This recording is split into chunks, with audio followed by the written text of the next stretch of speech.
Chapter 4, Revisiting Fear, Understanding and Accepting the Insecurities of Life by Osho.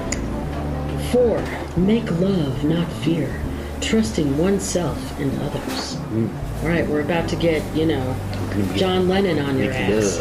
Okay? All right. Everybody's life, more or less, is governed by fear because there are only two ways to live life. Either it can be governed by love or it can be governed by fear. Absolutely, I will attest to that. All right, you've got my attention. Ordinarily, unless you have learned to love, it is governed by fear. I'm with you. Without love, fear is bound to be there. Without love, fear is bound to be there. It is just an absence of love. It has nothing positive in it. It is just absence of love. But if, he repeats himself a lot, but if you can love, fear disappears. In the moment of love, there is not even death. Interesting. Okay. There is only one thing in life that conquers death, and that is love.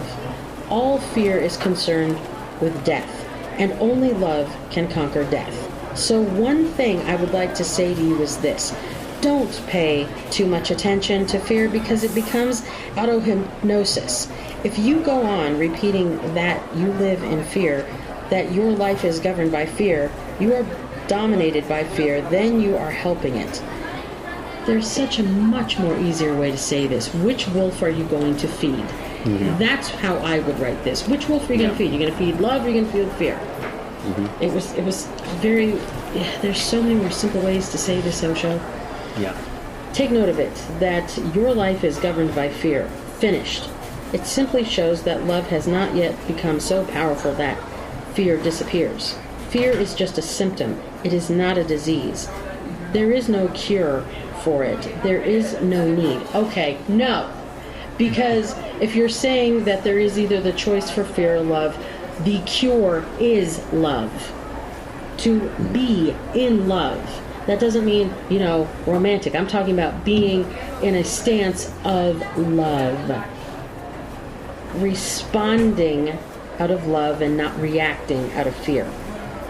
Right. So it is just a symptom, and it is very useful because it shows you that you should not waste your life any longer. It simply says to you to love more. So I will not talk about fear. I will help you to love more.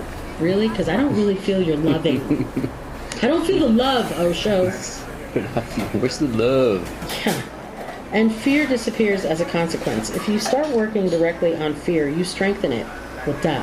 If you touch as lovingly as possible, and if your hand becomes your whole being and you are flowing through your hand, you will feel energy passing through it, a certain warmth, a glow. If you make love, you go wild and forget all civilization, forget all that has been taught about love. Just be wild and love like animals.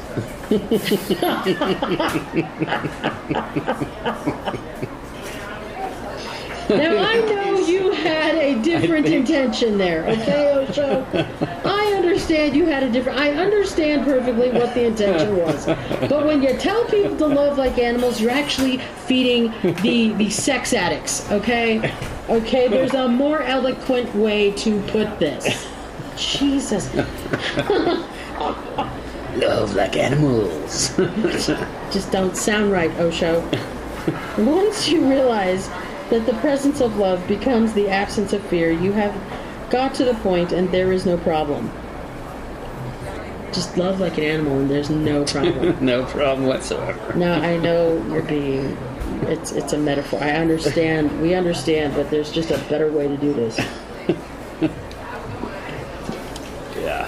A better way to reach the masses, Osho. When man lives in fear, he becomes hard. It is the fear that creates hardness. In fear, we close up. We all close all doors and all windows. We start living in a very small, dark hole. What did I tell you? The box! Our life already becomes death, and we create an armor around ourselves, a hard steel armor, so that we are protected and safe and secure. Okay, I will concede this point. You are correct. If I lived in my own little box in my room because I had agoraphobia, because all my fears, they came out.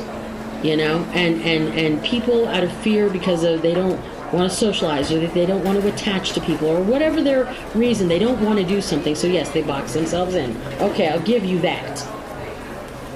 This is not the way to live life. This is a way to commit suicide. This is real suicide.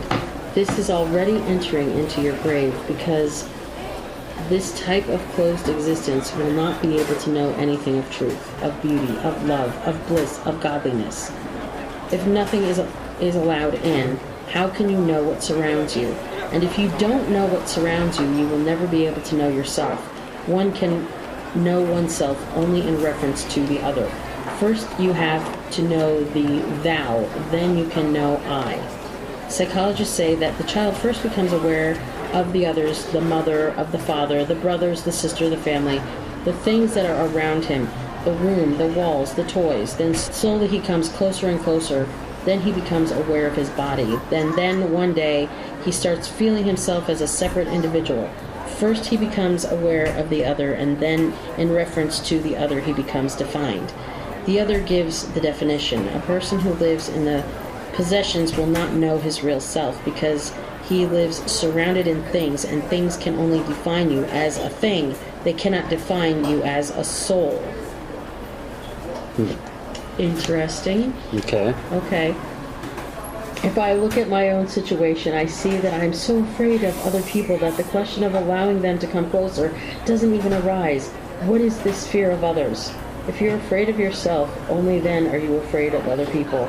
If you love yourself, you love others. If you hate yourself, you hate others. In relationship with others, it is only you mirrored. I'll buy that. Okay. I'll buy that. You have been conditioned in the East, in the West, everywhere, Christian, Hindu, Mohammed, Jain, you all have been conditioned to hate yourselves.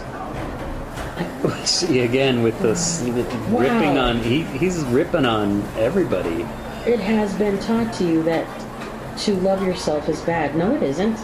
Where is he learning about all this? I don't know. I don't think you had a very good teacher. This is what you grew up with. I think he's kind of misinformed about a lot of things. Yeah. Oh, wow. Okay. This is asking for absurdities, impossibilities. If you don't love yourself and you are nearest to you, how can you love anybody else? Nobody loves himself yet, is trying to love others. Then your love is nothing but hatred, masked, hidden. I tell you to love yourself first, because if love happens within you, only then can it spread to others. You know what? I find that really toxic, and I'll tell you why. This theory that you have to love yourself before you can love anyone else, I think that's a toxic viewpoint. Why? Because if for whatever reason, I don't believe that a person can't love another person selflessly and unconditionally and still have issues within themselves. Why is that possible? Because sometimes it is easier to love others than to love yourself. And if you say to somebody that you can't love anyone else until you love yourself, then you are literally setting someone up for failure. And they already have low self-esteem. And that's why I don't believe that's a thing. This has been a special edition of Deep Spinach, a production of Javi Media, on the web at www.javimedia.net. For more information, send us a telegram. Not the app Telegram, an actual telegram. Thanks for listening.